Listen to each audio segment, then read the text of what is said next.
Chapter 49. God Bless David. It was a pretty farmhouse with old furniture, but neat and tidy.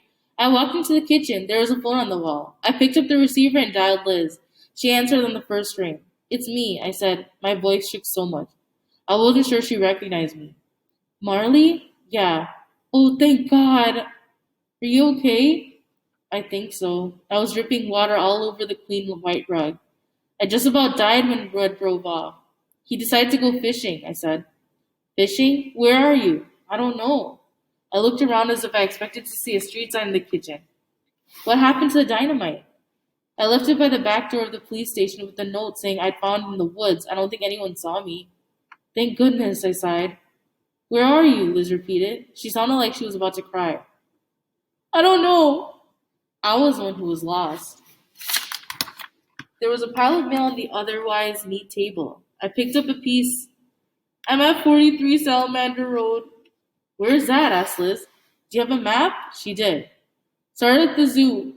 We went left, then right, then straight for a long time." Thank goodness I'd paid attention. "And finally another right." "I see it," said Liz, "but it's a long road. How will I know where?" I had an idea. I picked up a piece of mail and rummaged in my purse for a pen. It was 3:15 p.m. when Red drove off. I knew that because I heard the church bells.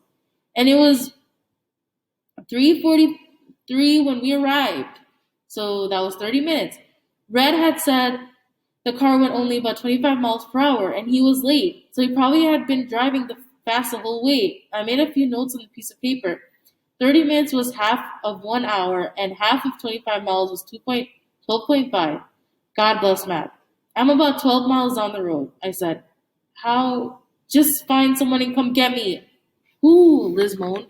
My brain felt thick and slow. If I called Mother or Daddy, I'd be going to Pine Bluff for sure. No matter how very pretty speeches Mother made about taking a stand.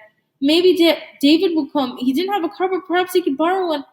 "Call my brother," I said, and gave her the number. "Tell him it's an emergency and to please come now." I heard the front door open, steps in the living room. A moment later, a figure appeared in the doorway of the kitchen. "Who are you?" Startled, I hung up on the phone. It was an old lady with a faded dress and warm hands. I burst into tears. I swear it wasn't calculated, but apparently it was just the right thing to do. I must have looked pretty pitiful because instead of getting mad, she just turned concerned. "It's all right, sweetie," she said. "Just tell me what's wrong." "I got lost in the woods," I mumbled. That much was true. "I was fishing with my daddy and I wandered off and a fresh batch of tears. I wasn't quite sure if I was acting or not anymore. I knocked, but no one answered, and there, she said. "Calm down." She patted my back like it was a puppy. I slowly stopped crying. "I have a granddaughter your age," she said. "Let me go see if I can find you something dry to wear." I was sniffling but felt better. Maybe she'd even offer to drive me home. I could call Liz back and I turned over the piece of paper I used to get the address. It was a cross flyer. I stood up and ran out the front door and down the street. Ran and ran and ran. I figured pretty quickly that was a stupid thing to do. It was still raining. And it wasn't like being a crossover made her a wicked witch or who ate children or anything. It wasn't exactly cold, but my skirt was soaked through and my feet were wet. I hate wet shoes. They squish and squash, and 12 miles was a long way to walk in squishy shoes. David probably wouldn't be able to come. No, Liz wouldn't even call my parents. I'd be in Pine Bluff before I could even say goodbye. Well, at least we had gotten rid of the dynamite. Except for the 2 sticks I left in the trunk. In my rush to get away from the car, I'd forgotten completely about them. All this had been for nothing. Red still had some dynamite, and I'd lost the nicest birthday present I ever received from my mother. Probably the last present I ever get once she found out what I've done. I went on like that, feeling sorry for myself, till I saw a car coming down the road. I thought about jumping into the woods to hide, but frankly, I was just too tired. As it came closer, the car slowed down. I could see a young man behind the wheel, grinning at me. "Hey, Marley," David said as he rolled up beside me. "Fancy meeting you here." "Thanks for coming," I said. "Of course I'd come," said David. "You're my sister." I got in the car and we started home. Try not to get mud on the seat. "Try not to get mud on the seat," said David. I had to borrow the car from my professor. I peeled off my wet shoes and socks, and a wave of relief swept over me like wet feet had been the worst of my problems. "So," said David. "So," I repeated. How about a deal? He said. I won't tell mother and daddy if you tell me the whole story. Okay, I said, and started talking. David was a good listener. He didn't interrupt once, but I could tell he was upset, because by the time I got to the end, his trademark grin was nowhere in sight. Marley, he said when I was done, what were you thinking? You promised not to tell, I reminded him. I did, sighed David, but you've got to promise me never to do anything like that ever again. Gladly, I said. He shook his head. It's always the quiet ones who are the craziest. But he was grinning again, and I knew he was teasing. I leaned up against him like I used to when I was 4, and he was 10, and he was reading me a book. And even though I was worried about what was going to happen next, I felt happier than I had for a long time. Chapter 50, Worries. I was lucky, really, really lucky. When David dropped me off at the home, Mother was still sleeping. Daddy had left a note for me saying he was gone. He'd gone down to stop headquarters. I called Liz to let her know I was home, ate a sandwich, and went to bed. I was so tired I didn't even have any dreams. It was wonderful. The next morning at school, JT cornered me again. How do you do it? Do what? I asked. Red was furious when he came back from fishing. His trunk was open, dynamite was gone. He thinks you did it. Why me? Because you didn't want him to take it in the first place. I put my hands on my hips. JT, how could I have done it? I don't have a key to his trunk. I was a better liar than I thought. JT shrugged. I can't figure out how you followed him to the middle of nowhere. That's because I didn't follow him. That was sort of true. I'd gone with him instead.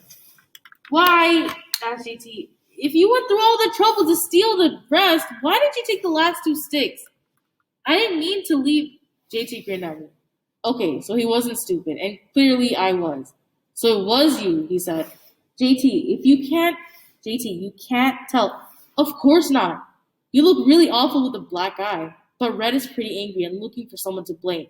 And he and my dad have been talking a lot about Birmingham. Why are they talking about Alabama? Colored folks are trying to move into white neighborhoods there. And well, there have been a lot of bombings. In one part of town, there have been so many explosions they call it Dynamite Hill. That's awful. That's what I thought, but Red and Daddy were laughing about it like it was some big joke. Ought to do that here, said Daddy. That'll solve our school problems for real fast. Mother said that they were only kidding, but JT glanced around. No one was paying any attention to us. Remember last year when there were those bomb threats at Central? Yeah? Judy had told me about them on more than one occasion.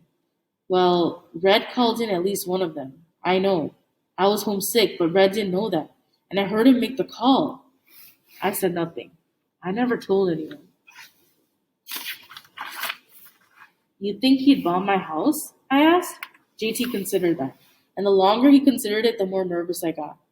I don't think he'd bomb a white girl, he said finally. But Liz is colored. He doesn't know what she looks like. Not yet, said JT. But look at this. He pulled out our yearbook we had gotten at homeroom that morning. I hadn't even looked through it yet. He flipped to a page in the back. It was a picture of the cheerleaders at a football game. In one corner, sitting in the bleachers, Liz and I were clearly visible. Brad hasn't seen this yet, has he? JT shook his head. I'll hide my yearbook, but a lot of people have copies. Thanks for the warning, I said. He shrugged. It was kind of fun to see Red so mad. He swaggered off like a cowboy, but this time I was pretty darn sure it was an act, like David's happy grin. And I hoped that JT wouldn't turn up at school the next day with another black eye. I warned Liz about the photo, but there wasn't much more she could do. Someone was already keeping watch at her house every night. There was now less than a week before the election on May 25th, and I was a nervous wreck. I spent hours staring at our front window, watching for Red's old gray Chrysler Windsor. Every morning I sat in the car with Daddy on the short ride to school. I tried to decide if I should tell him about the trunk. I wanted to get it off my chest. I wanted to reassure me that the 2 sticks were nothing, no real harm could be done. But every time I opened my mouth to tell him, I stopped. What would it change? The police had already done all they could. I would be sent to Pine Bluff, and it seemed like not being able to keep a lookout for Red would be even worse. But I got quiet again, like a turtle. I pulled back into my shell, conserving my courage and the words until I really needed them. At least that's what I told myself. I hope it wasn't just an excuse for being quiet and afraid. 51. Stopping by Betty Jean's. It was Sunday, May 24th, 1959, the day before the election. Mother and I spent all afternoon mimeographing a sample ballot. My arms were sore from turning the crank, and I had purple ink all over my hair. But we needed the copies. See, the election was a little confusing. We wanted people to vote against the recall of Lamb, Matson, and Tucker because they were the moderate board members South wanted to keep. And for the recall of McKinley, Rowland, and Laster because they were the ones we wanted to get rid of. If you could get rid of the segregationists, new school board members would be appointed. Since the school board determined the opening date for the schools, we could get the governor's men off of it. The schools would reopen. Stott was going to hand out the ballots at the polls to make sure no one voted for the wrong person by accident. We're making some extra copies for Betty Jean and Pastor George, and we're going to drop them off before dinner. The thought of going to Betty Jean cheered me up a bit. I had never been to her house before. I was pretty sure Liz would be there. She was excited about the election as I was. I cranked out a few last copies, washed my hands to get rid of the mimeograph ink. It didn't work. And Mother and I jumped into the car. Betty Jean's house was small and white with neat flower beds in front. It was only 2 blocks down from where we'd seen Red egging the house last Halloween. Mother parked on the curb and we went inside. Pastor George smiled real wide when he saw us. Miss Nisbet, he said, always a pleasure. Mother smiled. And Marley, he said, any more secret messages? I blushed. No, only some sample ballots. Thank you, he said as he took them from me. Wouldn't anyone want anyone accidentally voting for the wrong person?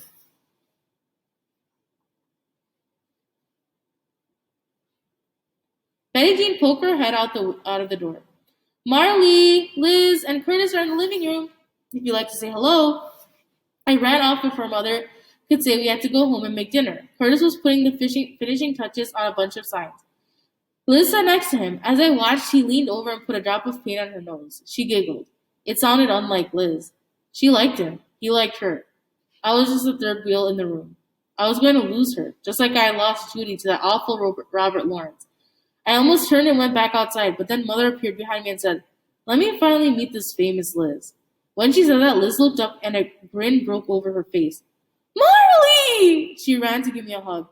I felt bad for ever doubting her. This is my mother, I said quietly. Mother, this is my friend. Liz. Liz and Mother shook hands and looked at each other over and over. Look at each other over. Liz was almost as tall as Mother and looked her straight in the eye. Mother smiled and clasped Liz's hands in both of hers and said with real warmth in her voice, it's a pleasure to meet you. You've got quite the daughter, Liz said. Mother laughed. Don't I know? Then Curtis stood up and walked toward us, and Liz said, this is my friend Curtis, and she blushed. Curtis glanced at me, and we both said, we've met. We all laughed, and she shook Mother's hand. I remember how Judy had come back, even if I had lost her for a bit, and Liz seemed so happy. How could I be sad? I turned to look out the front window so no one could see the jumble of emotions on my face. Oh, sorry guys, it's just I have to take a pause for a second. I'll come back in a second.